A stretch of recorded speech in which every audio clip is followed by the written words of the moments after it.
I can't claim I was at a low point in my life when the salesman came knocking on my door. It would be easy to say I was desperate and emotionally vulnerable, and therefore fell afoul of his dark powers. It's true that I wasn't entirely satisfied with my life. I had a decent job and a nice home, having inherited a decent amount of money after my mother passed. I missed my mom, of course, but I dealt with my grief as best as I could and moved on. And relationships were always a challenge for me. I'd had girlfriends but never married and had no children. Hell, I didn't really have any close friends, plenty of acquaintances, but no one I could trust with my inner thoughts and dreams. Still, this social isolation never truly bothered me. Since childhood, I'd always been an introvert and content to keep my own company. But it was more than that.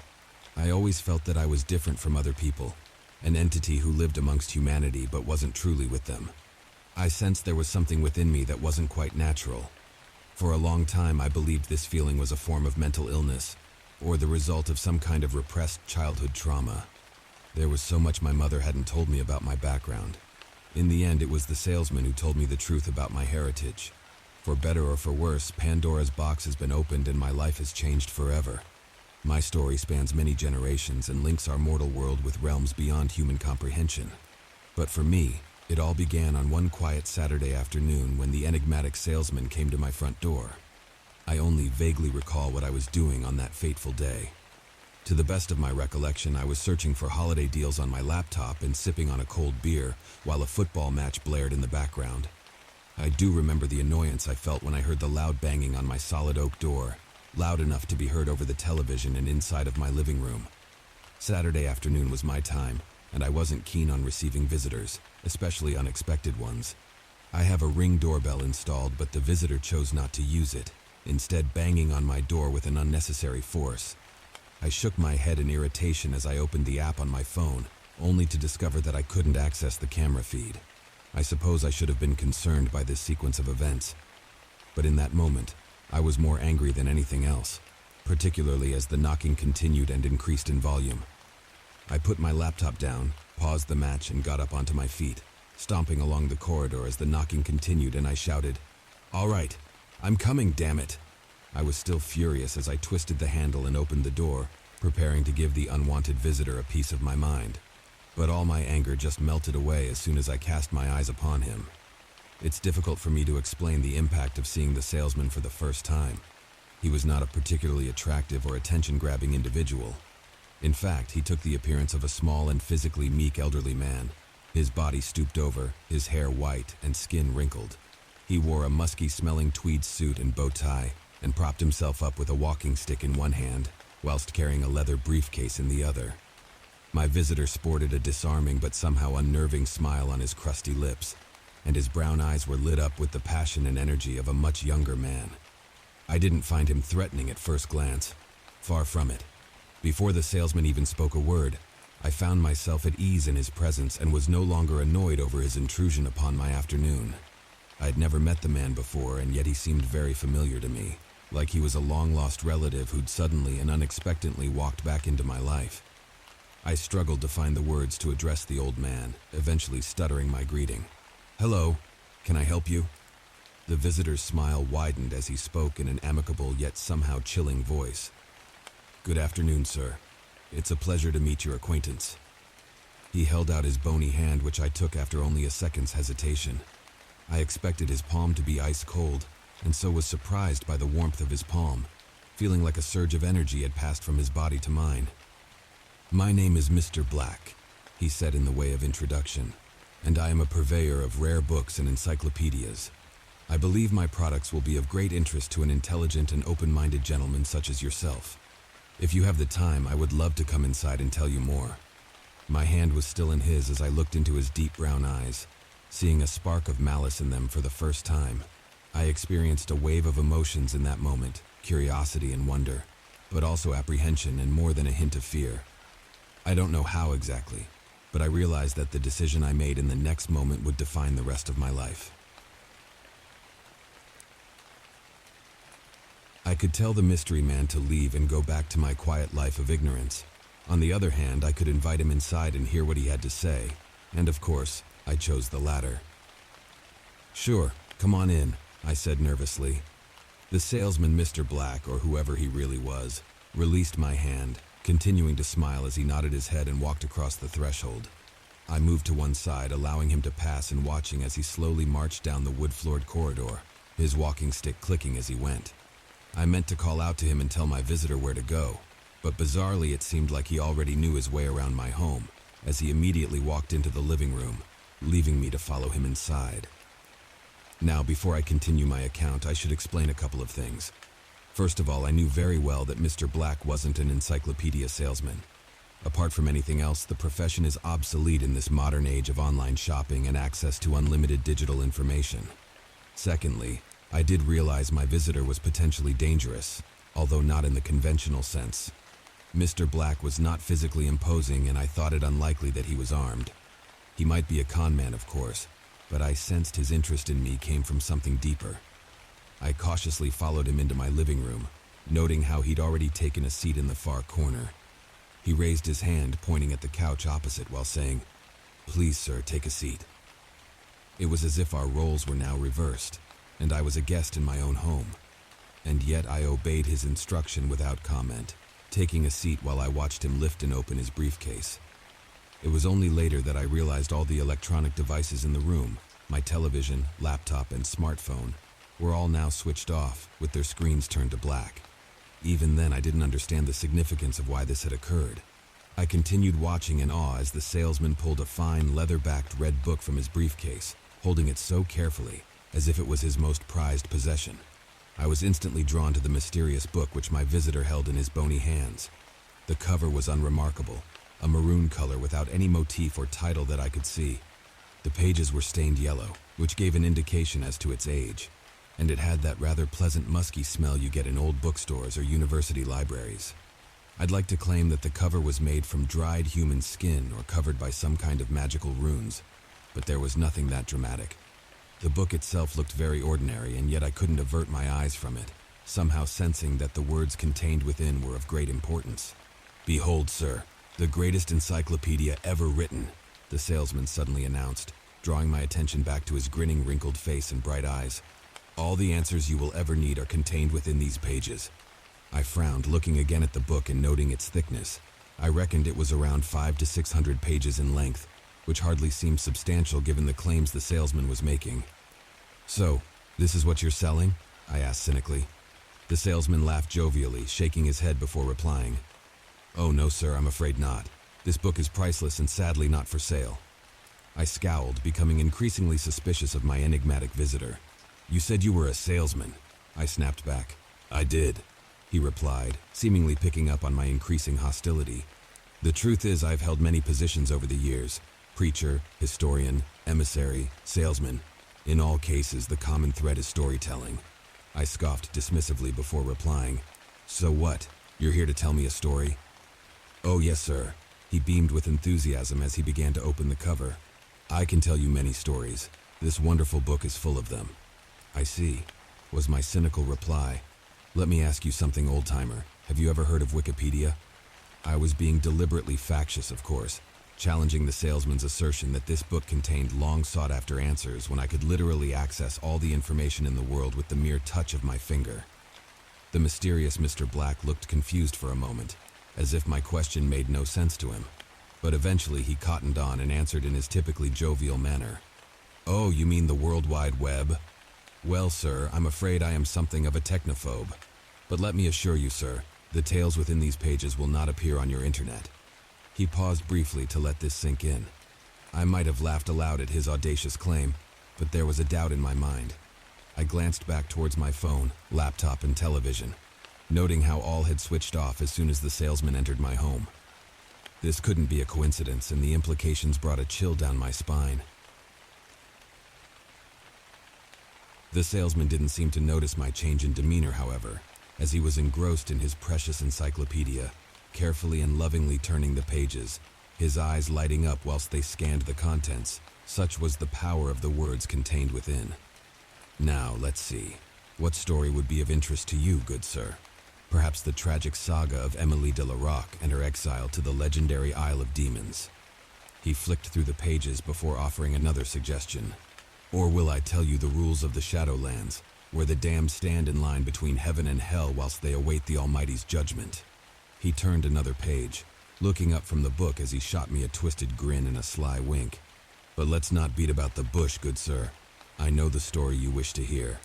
The story of you, your past, your present, and of course your future. I snorted again, but with less confidence than before. I still thought he was full of crap, but doubts were creeping into my mind. I tried to make a joke out of it, but my voice was trembling when I asked my next question. "You've got a chapter about me in there?" I asked. The salesman's smile faded somewhat, as did the spark in his eyes as his energy seemed to diminish. "Yes," he said in a more solemn tone. "You, sir, have a very prominent role in my book." He proceeded to read my full name and date of birth, along with cursory details of my early life and education. I raised an eyebrow in suspicion. Of course, these were details he could have obtained through several sources, and on the surface the whole thing seemed like a scam. But there was more. The salesman was somehow able to confirm my death of death, which he claimed would be the 13th of July 2066. I laughed nervously at this revelation before saying, "So, you're a fortune teller as well as a storyteller?" "Oh no," he replied with a dry chuckle. "I cannot tell the future. I merely go by what's in the book, but it's never been wrong yet." I took a deep breath to compose myself once I realized my body was physically shaking with anticipation. The whole situation was insane, and my logical brain told me that none of this could be true. And yet, I fully trusted the mysterious salesman in that moment. I don't know whether he'd bewitched me with his black magic, or because deep down, I'd always yearned for this self-validation. But at this point, I was hanging on his every word. "What else does the book say about me?" I demanded impatiently. But the salesman didn't answer, instead looking up from his sacred text and towards the mantelpiece on the far side of my living room. He slowly lifted his right hand and pointed towards the framed picture which took center place. "Your mother?" he asked in a sympathetic tone. I looked to the picture, seeing my mom's smiling face and sparkling eyes, and I experienced a twinge of grief as I remembered how much I missed her. "Yes," I replied with a lump in my throat. I wondered why my visitor had changed the subject and felt frustrated at his lack of answers. "She never told you about your father, did she?" I paused momentarily, confused by the question but also feeling like he'd hit a raw nerve. "She did," I answered defensively. "My father died shortly before I was born." The salesman shot me a sympathetic half-smile. "That's not true though, is it? You've always known this deep down, but you couldn't bring yourself to confront your mother, not even when she lay on her deathbed." I swallowed deeply, trying to control the flood of emotions I was experiencing. I believe the salesman allowed me a moment to process these feelings before he continued to talk. "You wish to know your future, but before you do, you must understand where you come from." I thought over his cryptic words for only a moment before snapping impatiently. Tell me everything." His reaction surprised me as the salesman frowned, his smile disappearing as his expression darkened. I think not, sir. I came here with honest intentions, but now I see you are not ready for the truth." My jaw dropped in astonishment. I couldn't believe what I was hearing and stated as much angrily. "No, you can't leave me hanging like this. I must know." "I will leave you with 2 names," the salesman replied cryptically.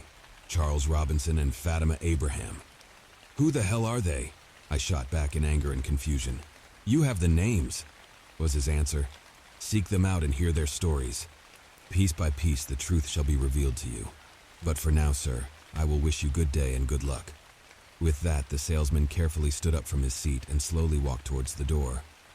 I was literally baffled, not believing that our bizarre encounter could end like this. I had a rush of blood to my head, deciding that I could not let him leave without first obtaining the answers I needed so badly. In an instant, I jumped up from the couch, reaching for the elderly salesman and grabbing him firmly by the arm. "No more bullshit, old-timer," I cried out furiously. "You're not leaving. I want to read what's inside that damned book." I didn't expect much resistance from the elderly man, and so were astonished when he reacted violently, exerting a near superhuman strength as he pulled free from my grasp and physically shoved me to the floor. I looked up fearfully, seeing the salesman transformed into something monstrous, his eyes black and his mouth opening to reveal a gaping dark hole. He hissed at me like a cat, and when he spoke, his words were deep and almost inhuman. "Damn it, sir," he cried in fury. "Do not test me. Lay your hands on me again and you will live to regret it." I froze in terror, averting my eyes from his hideous second face. I didn't need to be told twice, remaining on the floor as the salesman left the room, his briefcase and walking stick in hand as he slowly walked down the corridor. I heard the door slam shut and my heart sank, because I knew that this bizarre encounter had changed my life forever. You won't be surprised to learn that I was grasped by a frantic obsession following the salesman's visit. I tried to track him down, searching and contacting every bookstore and sales company in a 100-mile radius, all to no avail. I could not find the mysterious Mr. Black or his unidentified encyclopedia no matter how hard I tried, and so all I had to work with was the two names he'd provided me. It's no exaggeration to say that I spent months attempting to track down Charles Robinson and Fatima Abraham. Despite the salesman's distrust of the internet, I used this resource extensively during my long and frustrating search. Obviously, there are thousands of individuals on social media with these names, and I had no additional information, such as their ages or geographical locations.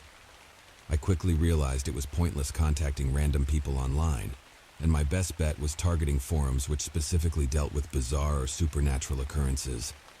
Even then, I faced many frustrations and dead ends, but eventually I was able to find the correct Charles and Fatima amongst the host of trolls and scammers. How could I be sure, you ask? Well, both had received their own visits from the enigmatic Mr. Black and were able to confirm details about the salesman and his precious encyclopedia without being prompted by me. I was therefore confident that all three of us had shared the same, probably supernatural experience, having been picked out by the ghoulish salesman for whatever reason. It's possible that all three of them were in it together, and I was their mark. I did consider the possibility it was all an elaborate hoax, but for what purpose? I also did my own independent research on the two individuals, and I'm sure they checked me out too. By all accounts, Charles and Fatima were unremarkable people who didn't stand out from the crowd. This was my first impression, at least. There was no obvious connection between the three of us. I won't reveal where I live, but can provide some details about my companions. Fatima Abraham lived in London, having been born and raised in the UK capital. Her mother was English and her father an Egyptian. Fatima wasn't married and had no kids. She didn't even own a pet as far as I knew. She worked in finance and had few friends. Meanwhile, Charles Robinson hailed from the American Midwest, where he worked as a locksmith and ran his own small business. Again, he was unmarried and childless. I suppose the three of us did share some characteristics. We were all single introverts around the same age. All of us were suspicious of other people to the extent we could be described as misanthropists. Likewise, we all had comfortable livelihoods but felt unfulfilled. But it was more than that. Fatima, Charles, and I all believed there was something missing from our lives, some dark secret which had been kept from us. We all desired to learn this secret, and this was surely why the salesman had sought us out, because he had the answers we thought we so desperately needed. As the three of us communicated through private messages, and it soon became apparent that Fatima and Charles had more information than I did. The salesman had left me hanging, hinting at the identity of my father and my ultimate destiny. On the other hand, secrets were revealed to my companions that changed their lives forever. I have made the decision to share their stories here, if only because their fates are linked to my own. I will share their own words which I received in the form of direct messages, up until the point they broke off contact. Charlie's Tale. I don't know what to tell you guys about my upbringing.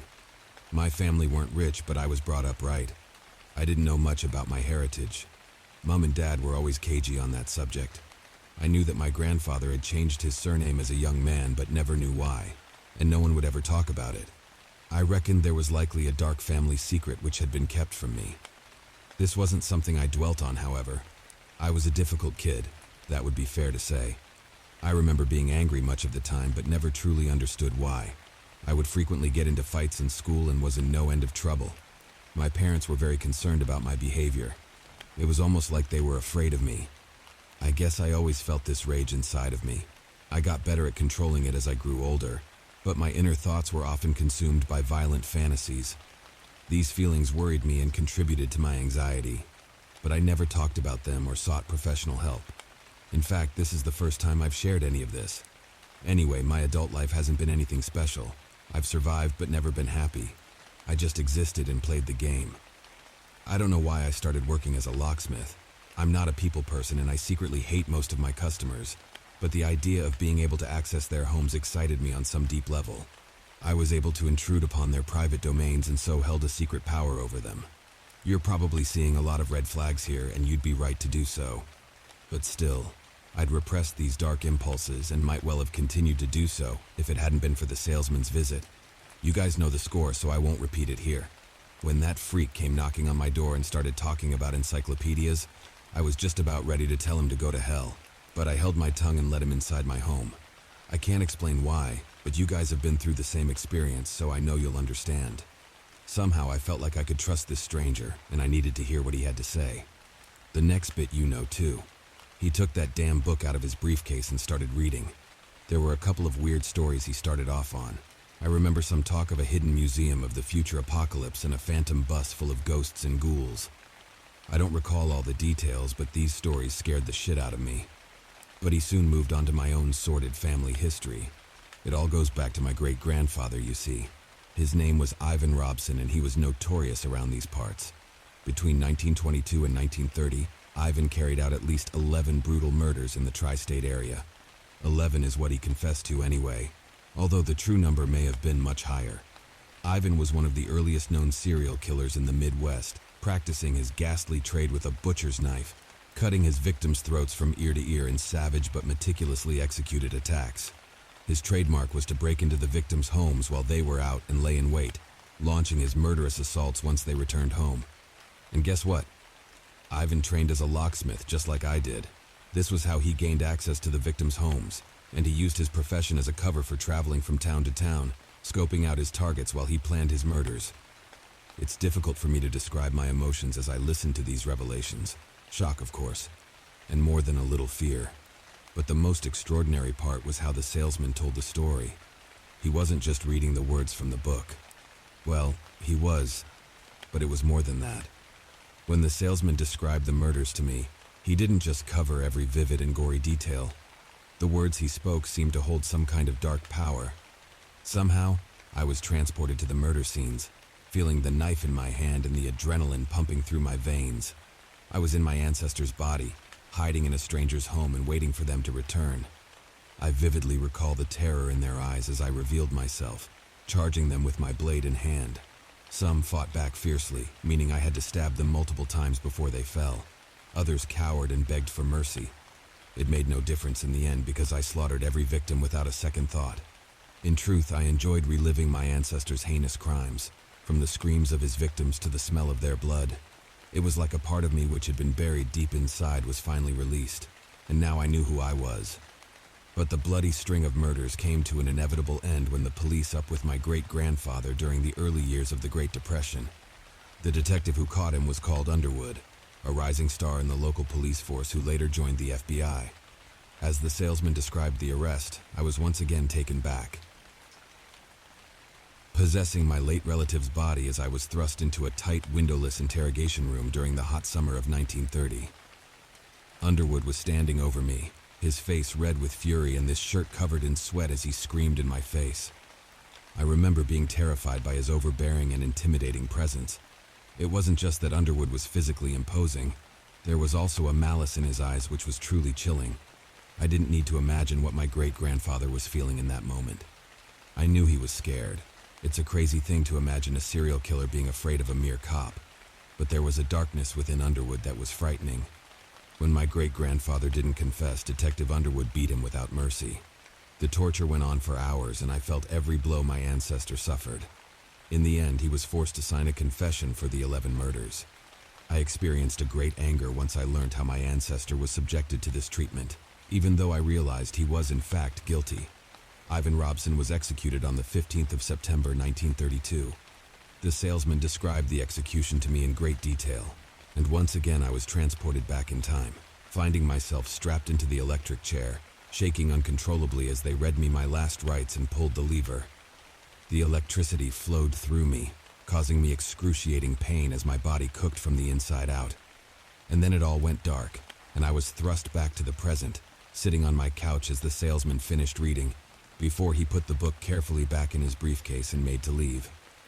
I tried to stop him, of course I did. There were still so many unanswered questions in my head, but you know how that goes. The old man doesn't look like much, but he packs a mean punch. And then he left me, having turned my life upside down in the course of one afternoon. I couldn't go back to the way things were, not after everything I'd learned. So I started doing my own research, much like the two of you. As you can imagine, there's been a lot written about my late ancestor. I also came onto these paranormal forums and started asking questions about this salesman guy. That's how I got in touch with you guys, obviously. I appreciate having you both to talk to about this crazy shit. I haven't spoken with my parents. Frankly, I feel betrayed by them both because they hid the truth from me for so long. It's difficult for me to describe my emotions at this time, but what I feel more than anything else is rage. That anger and lust for violence is no longer buried deep in my psyche. Now it's at the forefront of my consciousness, and the rage has consumed me. My greatest desire is to seek vengeance on behalf of my ancestor Ivan, and I believe it's my duty to continue his legacy. The focus of my hatred has a name, and it's Underwood. The cop who caught my great-grandfather is long dead, of course, but his descendants still live in this area. In fact, his great-grandson is an attorney right here in my hometown. I knew where he lives, and I can get inside. The fire burning within me cannot be diminished. I will have my revenge. As you can imagine, both Fatima and I were left shocked and deeply disturbed by Charlie's final sign-off. If we took his words at face value, we'd have to assume that Charlie would commit a murder in the near future. So what did we do with this information? I suppose the correct course of action would have been to contact the police, and yet we didn't do so. When we discussed his posts, we decided the murder threat was likely a hoax or that he wouldn't go through with it. Deep down, though, I think we both knew this was a lie. I can't speak for Fatima, but I didn't report the murder plot because I wanted to see what would happen. I never did hear from Charlie again, but I was able to piece together the rest of the story through court documents and news reports. On the 23rd of March of this year, a 32-year-old locksmith named Charles Robinson illegally gained access to a private residence in Kansas City. In his subsequent confession to detectives, Mr. Robinson admitted to breaking into the home with the intention of ambushing and murdering the owner, the well-known defense attorney, Caleb Underwood. The accused believed the home would be empty at the time, but was confronted by Mr. Underwood's maid, 25-year-old Isabella Rodriguez. A struggle ensued which ended in a brutal murder, as Robinson stabbed his victim 13 times in a frenzied attack, killing her in the master bedroom. The accused expressed remorse over the murder of Miss Rodriguez, but decided to follow through on his original plan, moving the maid's corpse to the bathroom before waiting for his target to come home. Detectives investigating the case have praised the bravery of Mr. Underwood, who was able to overpower, disarm, and subdue the suspect until the police arrived. Mr. Robinson has been charged with murder and attempted murder and has been denied bail. It is noted that he is a distant relative of Yvonne Robson, the infamous serial killer who committed 11 murders across 3 states during the 1920s and was executed by the electric chair in 1932. This was the news report from the time, and I don't mind telling you that the account shocked me to my very core. Charlie had played out his violent fantasizes and carried on his great-grandfather's bloody legacy, but he'd badly botched his murder plot, slaughtering an innocent woman before getting himself caught. Charlie might well have been executed like his ancestor, but he never made it to trial. The last report I read confirmed that Charles Robinson was found dead in his jail cell on the morning of April 14th. The authorities claimed he'd taken his own life, but I'm not so sure. In any event, one of my contacts was dead, and I still didn't have the answers I needed. I suppose I should have felt disgusted over the whole affair, but in truth I was frustrated to have hit another brick wall. Now my only hope was Fatima, and she was able to bring another piece to the puzzle. So let me tell you this young woman's story in her own words. Fatima's tale. There's not much to say about me. Sure, I could recount my childhood in minute detail, but what would be the point of that? I will say that my parents divorced when I was still young. During my adolescence, I turned my back on my father's faith. We fell out over this disagreement and haven't spoken in years. The truth is, I never had much time for religion. During my student days, I was a committed atheist, filled with a youthful arrogance and anger against the establishment. In later life, I became much more conformist, although I never considered myself a spiritual person.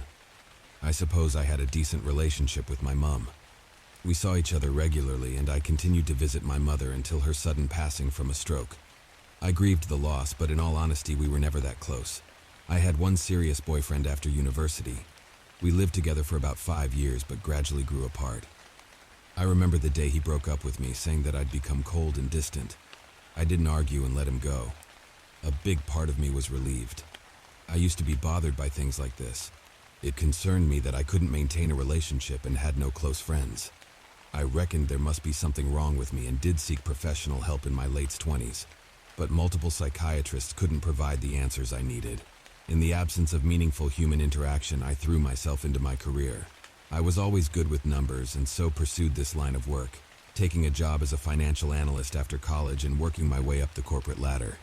I worked long hours and made good money. By any measure, my career has been a great success. But guess what, guys? I was still not satisfied. You both know the feeling all too well to feel like a stranger in your own life. A zombie merely going through the motions and pretending to be a human being. And then the salesman came to my door. My introductions to this mysterious stranger were much the same as yours. I was highly suspicious, but I let him into my home. I guess I was still apprehensive up to the point he took the book out of his briefcase and started to read.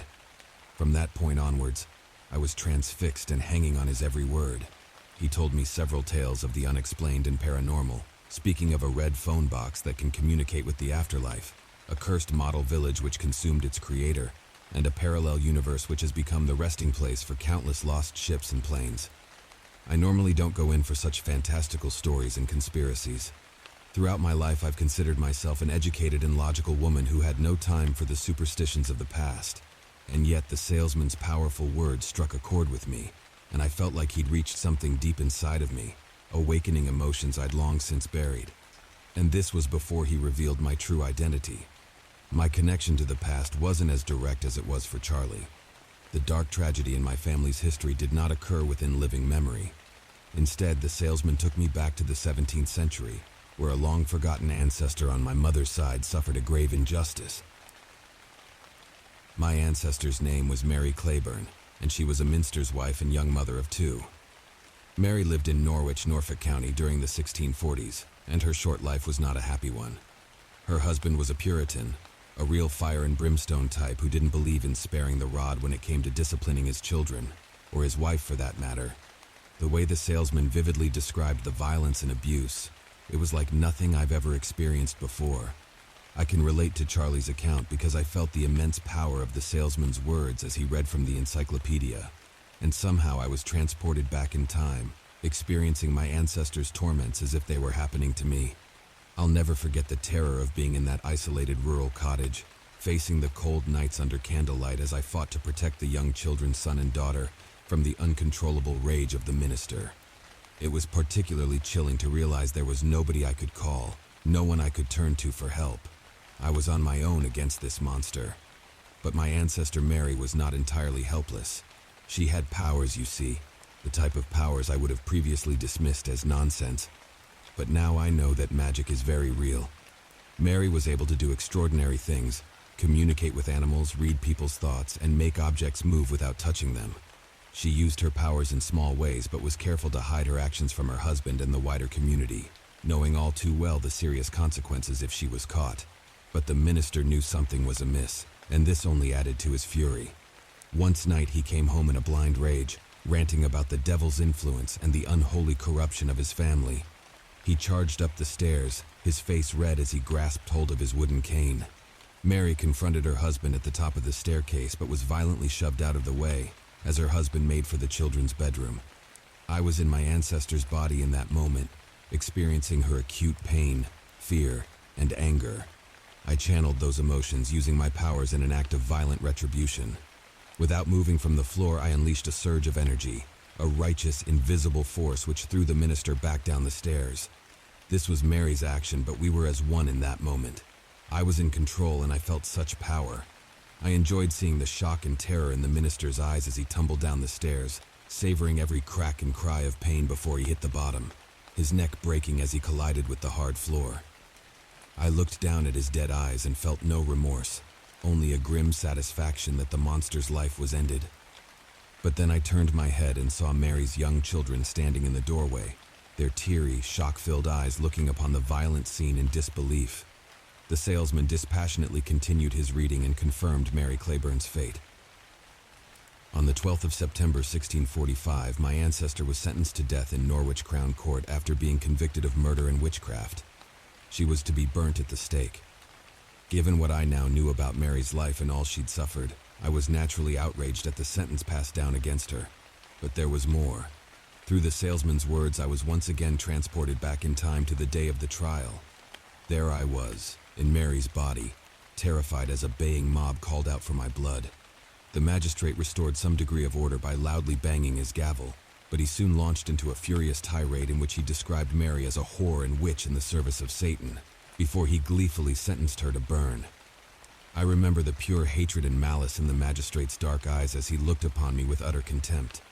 His hateful glare chilled me to my bones and made me question who was really in league with the devil. But the final memory was, of course, the worst, as I was pulled back to the night of Mary's execution. Once again, I possessed my ancestor's physical form as I was tightly tied to the post with a pile of firewood below me. My whole body shook as I fought against my binds and cried out for mercy. But I would get none from the hateful mob of Puritans assembled before the pyre, their eyes full of self-righteous anger as they wielded pitchforks and torches and called me every vile name under the sun. A minister spoke some words before the horror began. I can't recall the exact text, but believe he finished on the phrase, "May God have mercy on your soul," or words to that effect. And then 3 men stepped forward and set the pyre alight. I cried out louder this time, my body sweating and eyes bulging as I watched the flames quickly spread. I felt the heat of the fire, starting with the burning of my toes and feet, but soon growing more intense as the flames shot up the stake and engulfed me, melting my skin and flesh in a horrifying inferno. I know that this atrocity happened to my ancestor and not me, but in that memory I could feel her agony, and it was the most intense pain I've ever suffered. And before I blacked out, I saw the magistrate in the crowd watching Mary's fiery death. A twisted smile etched across his face as he took a perverse pleasure from her suffering. This was when the salesman brought me back to the present day and, as you probably guessed, he left my home without elaborating on why he'd told me this gruesome and tragic tale. But there was one more detail he revealed before leaving me. I thought it was irrelevant at the time, and its significance only became apparent after I heard Charlie's story. Because, you see, the magistrate who sentenced Mary Claiborne was called Underwood. As you can imagine, this revelation has caused me many sleepless nights. I'll confess to having a similar experience to Charlie as I became obsessed with the words and visions the salesman had shared with me to the point where every other part of my life was neglected. I took a leave of absence from my job and spent every waking hour pursuing the mystery. I can find no direct connection between Caleb Underwood in Kansas City and the Norfolk magistrate who burnt my ancestor at the stake. I have been able to trace the lineage of Magistrate Underwood, however. His aristocratic family is a prominent one in English society, and one of his descendants is now a UK government minister. I know this sounds crazy, particularly after what happened to Charlie, but I too have become obsessed with the desire for revenge against Underwood. I've tried to tell myself that it's madness and I need to let it go, but I can't do this. I also realize the risks are great, but I am not powerless. I see now that my ancestor's blood runs through my veins, and I have inherited her great power. I've been practicing over the last number of weeks and have honed my natural-born skills, learning the ways of my ancestors as I plot my revenge. I can do this. I need to do this for Mary. That was the last communication I received from Fatima, and sadly you can probably guess what happened next. I didn't need to go searching for news this time, because the story received international coverage. On the 15th of May, UK Education Minister Thomas Underwood was attacked and seriously wounded during a public appearance outside a secondary school in South London. The assailant has been identified as 31-year-old Fatima Abraham, a finance worker from the city with no previous criminal convictions. Witnesses say Ms. Abraham approached the minister as he was greeting press and members of the public. She was somehow able to slip past Underwood's security team and stab him with a knife concealed under her sleeve. Mr. Underwood was wounded but not incapacitated, managing to fight off his attacker and throw her down to the pavement. Mrs. Abraham then picked up her weapon and launched a second attack despite warnings from police officers on scene. She was subsequently shot by a plainclothes detective. Officers attempted to perform CPR on the assailant, but she died at the scene. Meanwhile, Mr. Underwood was rushed to hospital where doctors performed surgery upon a deep stab wound in his right shoulder. A government spokesman has since confirmed that the minister's injuries are not life-threatening, and he is expected to make a full recovery. The Metropolitan Police have stated that Ms. Abraham has no history of violence, and no known links to any extremist or terrorist groups. Investigating officers are currently looking for a motive. I deleted all my messages from Fatima after reading about her botched attack. By this point, I was in a state of disbelief. The salesman had provided me with 2 names, and now they were both dead, both having attempted to murder men called Underwood. The name did resonate with me, but as hard as I racked my brains, I couldn't remember where or when I'd first heard it. I threw myself into frantic research and did find many important public and private individuals called Underwood, men and women in politics, the media, finance, and so forth. These Underwoods were seemingly unconnected and spread throughout the English-speaking world, and there were many other variations of that surname in various different languages. Still, there was no common thread that I could identify. It's no exaggeration to say I was driven to the edge of insanity by this seemingly unsolvable mystery. I could not sleep at night, because every time I closed my eyes, I saw the salesman's grinning face, Charlie hanging in his jail cell, and Fatima bleeding to death on the street. I just couldn't understand why this was all happening and what the hell it had to do with me. It was during one of those sleepless nights when the salesman returned. I was lying fully clothed on my bed, staring up at the dark ceiling, exhausted but unable to sleep. The clock had just turned to 3 a.m., and that's when I heard a familiar loud knocking on my front door. I instantly shot up from my mattress, all my senses heightened as a surge of adrenaline shot through my veins.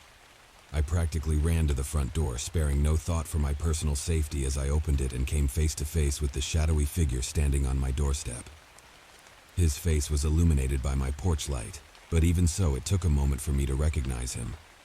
It was the salesman, of course, the apparently paranormal entity who went by the name of Mr. Black, but he looked different from the last time I'd seen him. Gone was the spark in his eyes, and his wide grin had disappeared. Instead, the poor man looked as if he'd been dragged to hell and back and was practically on the brink of death. I stood in the doorway, my jaw dropping in shock as I found myself lost for words. In the end, it was the salesman who broke the silence, speaking to me in a deep and raspy voice. "Good evening, sir. I apologize for the late hour of my visit. May I come in?" I paused for only a second before replying enthusiastically, "Yes, of course."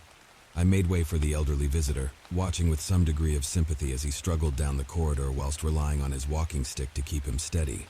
It seemed that his physical condition had deteriorated in the months since his last visit, but my primary interest was the familiar briefcase he carried in his left hand, because I knew what it contained, the knowledge I desired most in the world.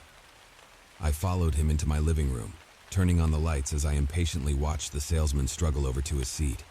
I was frustrated that he didn't open his case and pull out the encyclopedia. Instead, he simply stared at me with his bloodshot eyes. There was another tense pause before he spoke, and I sensed a sadness in his words when he did so. "So you tracked down Charles and Fatima," was his question. "I did," was my brief reply. "And you know what happened to them?" he continued. "I do.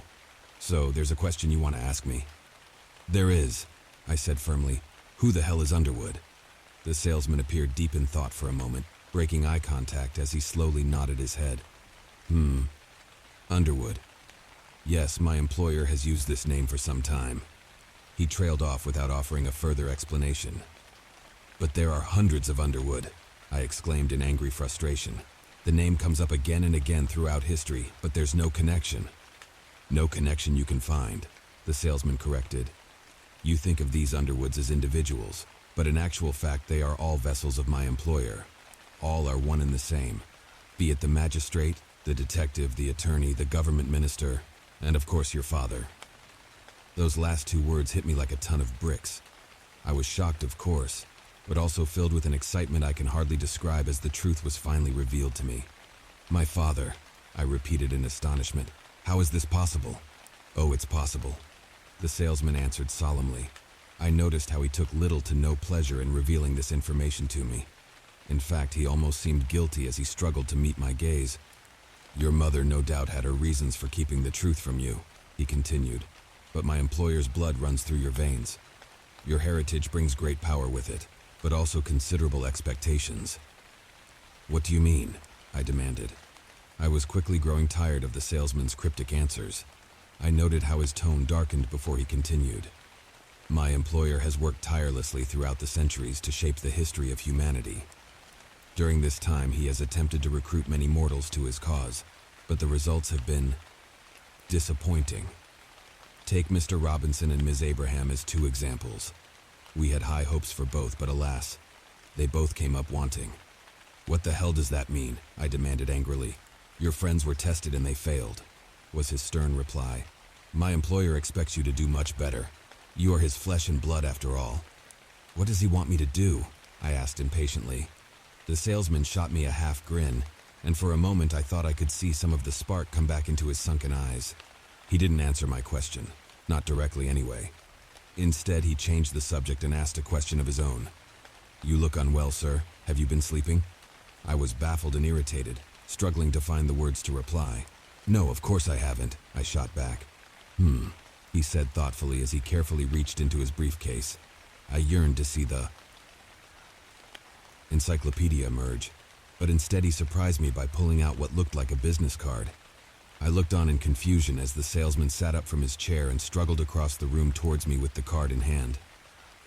"You really should see a doctor, sir.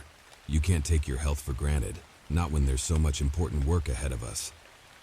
With that, he carefully placed the business card on the coffee table in front of me before heading towards the door. I looked over at him and was tempted to shout out, but instead I glanced down at the card on my table, and then I understood. Because the text read, "Dr. Mark Underwood, Maryland, family physician, open to new patients." I heard my front door slam shut as the salesman walked out into the night. But now it no longer mattered. I knew what had to be done, and it was up to me to prepare for the grisly task to come. I didn't waste any time in planning my next move. After obtaining all the information I could on my target, I destroyed my electronic devices, donned gloves, a scarf, and a baseball cap, and armed myself with a .38 revolver and stiletto dagger. Because you see, it wasn't my intention to confront this Dr. Underwood and demand answers. My plan was to kill him. People reading this confession might be confused by this sudden and dramatic escalation in my actions. After all, I am a man with no previous criminal history or inclination towards violence. I had no reason to hate Dr. Mark Underwood or wish him harm. The salesman had informed me that a man called Underwood was my father, and I believed him. But this Dr. Underwood was the same age as me and so couldn't possibly be my parent. None of that mattered, however. It seemed that all of these Underwoods were one and the same vessels for a greater, unseen power. All of the pieces were in front of me now, and I finally understood what was required of me. Charlie and Fatima had both failed in their missions. They'd both come from a place of anger, seeking vengeance against those who'd wronged their ancestors. But I was going into this with a clear head, and I felt no moral qualms about ending the vessel's existence. I would kill him and fulfill my destiny. I arrived at the address on the card, which was located off a busy commercial street, and I slowly walked along the pavement with my head down and the cap covering my face as I tried to avoid attention and conceal my identity from any CCTV cameras. My weapons were hidden in my jacket pockets. The gun was my primary and the dagger my backup, but I wouldn't draw my revolver until the last possible moment. I arrived at the front entrance of the surgery, pausing as I read the motif name printed on the glass door, and confirmed I had the right address. I'd purposefully arrived at lunchtime when the surgery would be closed and near empty. I therefore expected the door to be locked, and so was surprised to find it left open. It all seemed a little too easy, and I'll admit to feeling a pang of apprehension in that moment. But this soon passed as I carefully pushed open the door with my gloved hand. I entered the reception area and found it abandoned. Even the front desk was unattended, as presumably the receptionist was out for lunch. So far so good, I thought. Next, I walked behind the reception and soon found Dr. Underwood's surgery, discovering the door wide open. I hesitated for a time as I cast my eyes upon my target, watching him as he typed on his keyboard and remained engrossed in his work. Underwood was a handsome man, neat and well turned out, but surprisingly unremarkable. There was nothing to mark him out as a paranormal entity or indeed anything other than a dedicated family physician. I had serious doubts in that late moment, fearing I'd made a terrible mistake, and I stood frozen with indecision in the doorway, my hand on the butt of my gun as I desperately tried to decide what to do next. It didn't take long for the doctor to notice me. He must have sensed my presence or spotted the shadow I cast, because he called out to me without looking up from his computer screen. "I'm afraid the surgery is closed. Please come back later." I didn't answer, instead slowly removing the gun from my jacket pocket. He tutted in annoyance, turning his head away from his monitor. But once he saw me, Dr. Underwood's eyes lit up with recognition, even though I'd never met him before. "Ah, it's you," he exclaimed amicably. "I was wondering when you'd turn up." He frowned when he saw the gun in my now shaking hand. "So that's how you plan to do it?" he asked, more with curiosity than concern. "Well, sir, let's get on with it then." With that, he surprised me by leaping up from his chair and physically jumping on top of his desk. He crouched on all fours, his eyes filled with a predatory zeal as he hissed like an angry cat and showed me his concerningly sharp teeth. I was frozen in shock, reacting too slowly as I raised my gun and aimed. A split second later, the doctor-turned-monster launched himself off the desk and leapt towards me with his eyes wide and fangs exposed. I screamed in terror, firing a single shot which missed the target. Underwood hit me like a freight train a second later, pushing me out of the room and pinning my body to the carpet while the gun was simultaneously knocked out of my hand. He was on top of me now, saliva dripping from his fang-filled maw as he held me down firmly. "Come on, my boy," he snarled in cruel mockery. "Is that all you can muster?" With that, he wrapped his hands around my throat and started to squeeze. I couldn't breathe as he slowly straggled me, and I gasped for air as my eyes bulged. I must have been close to blacking out, but I was determined not to die like this. Digging deep into my reserves, I reached into my pocket and withdrew the dagger, thrusting it deep into my attacker's thigh. He cried out in pain and loosened his grip upon my throat. This gave me an opportunity, and I kicked out with all my strength, forcing Underwood off me. He staggered as blood poured from the wound in his leg, but Underwood was far from beaten. I went for him again with the dagger, but he easily dodged the attack, punching me hard on the nose and throwing me back into the office. I pulled myself up from the floor and turned just as Underwood launched a new attack. I held out the knife, but he grabbed my wrist and twisted hard, forcing me to drop the blade. I barely had time to recover before he hit me again and shoved me back down to the ground. Stunned and terrified, I watched as Underwood calmly walked over to where the knife had fallen, stooping over to pick it up. "Very disappointing," he said solemnly. "I expected so much more from you, my son." That certainly struck a nerve, and I knew it was now or never. I scanned the floor, catching sight of my silver revolver only inches from where I lay. Underwood was now advancing upon me, knife in hand as he prepared to finish the job. I darted across the floor, grabbing hold of the gun and rolling over before I lifted the weapon and aimed. Underwood was right on top of me, but this time I had the drop on him. I squeezed the trigger, firing 1, 2, and then 3 shots. Underwood was struck 3 times in the chest. He barely reacted at first, looking down in surprise at the blood leaking from the bullet wounds and seeping through his previously white shirt. He looked at me in his last moment, managing a half smile as he said, "Well played, sir." And with that, he dropped heavily to the floor and didn't get back up again. I continued to hold the smoking gun in my shaking hand, hardly believing what I'd just done. And suddenly I became aware of a new figure standing in the doorway. I span around and aimed, but held my fire once I recognized a familiar face. It was the salesman, his trusty briefcase in hand, and his sunken eyes emotionless as he looked over the dead Dr. Underwood before turning his attentions towards me. "Congratulations, sir," he said dispassionately. "You have succeeded where so many others have failed. Now, I believe it's high time that you met my employer." I was still trying to work out what he meant when I suddenly became lightheaded, my eyes slowly closing as the darkness took me. I awoke in a strange and frightening place, experiencing a stifling heat as I pulled myself up from a rocky surface and adjusted my eyes to my new surroundings. Inexplicably, I had been transported to a dark and foreign realm, finding myself inside what looked like a great hall carved from rock and dimly illuminated by burning torches. I slowly and cautiously walked upon my shaking legs, scanning the hall in fearful awe whilst noting the high ceiling above my head. The light from the wall-mounted torches allowed me to see the guards lined up on either side of a long walkway which cut down the middle of the hall. These soldiers looked like men, although I suspected they weren't of the mortal realm. They all wore bronze armor and helmets like those of a Roman centurion, and each was armed with a long spear and round shield. The guards stood in tight formation, not moving a muscle as I sheepishly walked past them, although I noticed how their dark, menacing eyes closely followed my progress. I continued walking towards the front of the hall, which was dominated by a great throne of cold iron, and upon it sat a giant wearing black robes, bald-headed but with a crown of thorns placed on top of his huge skull. Again, he took the appearance of a man, but must have been at least 8 foot tall and was well built to boot, with his bulging muscles visible underneath his robes. He was eating when I approached him, greedily devouring a large slab of red meat on the bone, the blood pouring down his chin while he washed his meal down, taking large gulps from a substantial golden tankard filled with God knows what. He finished eating and thoughtlessly tossed the bone onto the ground. I watched as a ragged man in chains scurried across the floor and scooped up the discarded bone, while a second figure, a woman, refilled the giant's tankard without comment. Both appeared to have the status of slaves in this hellish realm, and they soon meekly disappeared into the shadows.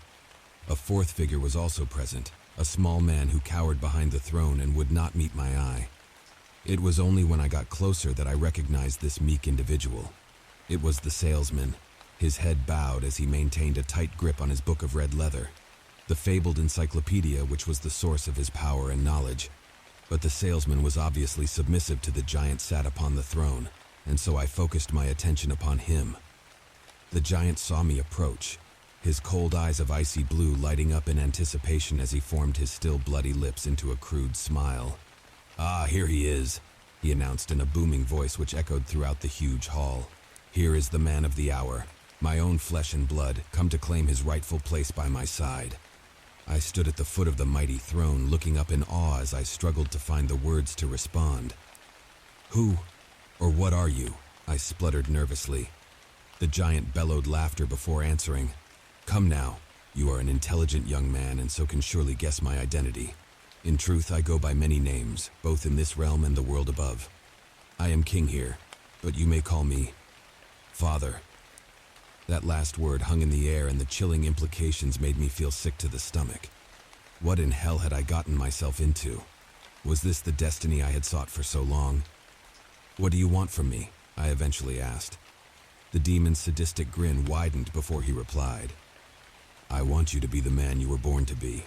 You have passed your first test, but there is still much work to be done. Bring me the book." He clicked his fingers and the salesman sheepishly walked up to the throne, reluctantly handing over his precious encyclopedia which his master snatched up in his huge hand. He aggressively flicked through the pages while his servant slinked back into the shadows, and then the demon who claimed to be my father started to read, and his spoken words transported me to another place and time as I witnessed visions of my future. Firstly, I found myself standing on a podium decorated with banners and flags, giving a victory speech to a fanatical crowd of cheering supporters.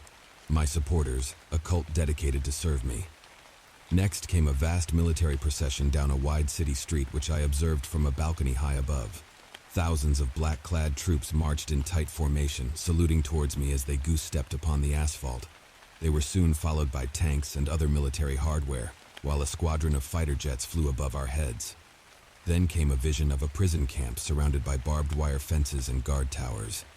Inside of the cordon were thousands of emaciated, beaten-down prisoners, their eyes filled with fear and hunger as they pleaded for mercy they would surely not receive. It's fair to say that I was extremely disturbed by the images filling my head, but it only got worse, as the demon's chilling words brought me to some very dark places. I saw a city engulfed by flames, a mushroom cloud towering above the ruins as millions were surely killed in a nuclear inferno. More horrific images of war and suffering followed, and I realized that I was responsible for this future apocalypse. And eventually, I abandoned the devastated Earth, looking down upon the planet's ravaged surface from orbit as I was blasted into the stratosphere. And finally, I stood within a vast, domed biosphere, looking out upon a red, lifeless desert. Those living beside me were my most fanatical and loyal supporters. These folk were dedicated to me and my vision, and here to help me build a new world, while billions were left behind to suffer and die on our doomed home planet. With that, I was returned to the hellish throne room, my body shaking as I looked into the ruthless blue eyes of my demonic so-called father. I was revolted and felt a fiery defiance deep in my belly, finding the courage to stand up to the monster sat before me. "This is horrifying," I exclaimed emotionally. The demon merely shrugged his shoulders before responding. "That depends on your perspective. I consider this as the necessary march of history." "It's monstrous, and I will not be part of it," I cried. I instantly regretted my outburst as I expected the demon to react with fury, but instead he retained his cool composure, his horrific grin barely faltering as he spoke his words through clenched teeth. "Oh, I think you will, my child. You forget that my blood runs through your veins, and in truth I know you better than you know yourself. I know the darkness which dwells deep inside of you, the savagery, cruelty, and lust for absolute power just waiting to break out. He paused briefly to let that ominous sentence sink in. And there's another reason. The events you've witnessed, the words in this book and the events of the war to come. This will happen with or without you. And you don't want to disappoint me, my son. Failure comes with a heavy price. He clicked his fingers and two figures emerged from the shadows behind him. It was the two slaves who had served his food and drink, the man and the woman. I had barely looked at them before, but now I saw their terrified faces and their mad, bloodshot eyes. There was a sudden spark of recognition in my exhausted brain as I thought back to the photographs on the social media accounts and news reports. The chained slaves were Fatima Abraham and Charles Robinson. They had both failed the Demon King and were now condemned to serve him for all eternity, trapped at the whim of his cruel sadism in this hellish realm. And I knew this would be my fate too if I refused him. I was left speechless, looking down at the rocky ground as I couldn't bear to see the suffering of my former companions. "Well," said the demon in a more conciliatory tone, "now you know the truth, my boy. It's time for you to return to the mortal realm. Think carefully about what I've said and know that I am always with you." He clicked his finger once again and I was consumed by darkness. I lost consciousness, and when I awoke I was back on the couch in my front room, back where this had all begun. I've had much time to think since my extraordinary experience, but I can't find any logical explanation for what I've been through. The murder of Dr. Underwood went unsolved. The police and media believe he was killed during an attempted robbery gone wrong. There was no evidence of my involvement in the murder, or any links discovered between Fatima, Charlie, and me. It was like everything had been covered up by a hidden power. The only conclusion I can come to is that it's all genuine. It's not just what I've seen and heard. I can feel it deep in my bones. The darkness inside me is all too real and I can't suppress it any longer. I don't know whether the future I've seen is set in stone. Perhaps the apocalyptic war can be avoided. Maybe I can prevent it if I make different decisions. Or alternatively, the world could well be doomed, and the best I can do is to save a select few who can start again. One thing's for certain, however. I have been chosen for this great task and I've proven my worth in my Father's eyes. The future is mine to shape and I will not fall short. I'll never tell you my name, but you will come to know me very well in the coming years. Now, if you'll excuse me, I have an election to campaign for.